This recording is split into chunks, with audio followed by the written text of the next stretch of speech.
Қалай түсінбейсіз, мен сізге бұршақ деп тұрмын. Бұршақ. Суға піскен немесе боқтырылған қалбырдағы бұршақ деп тұрмын. Не ори на меня. Говори по-русски. Я не понимаю. Мына кісіге орысша түсіндіріп беріңізші. Маған бұршақ керек. Салатқа қосатынша. Ой, извините, я вас не понимаю. Что он хочет? Көмектесіп жіберіңіздерші. Бұл жерде қазақша түсінетін адам бар ма? Бар.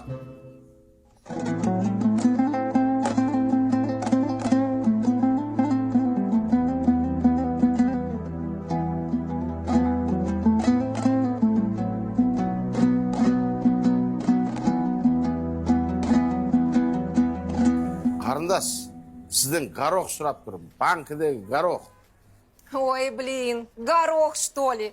Ну, так бы и сказал. Стоишь, мне тут голову морочишь. Сейчас. Сосын маған хлеб бересеңіз. Хорошо.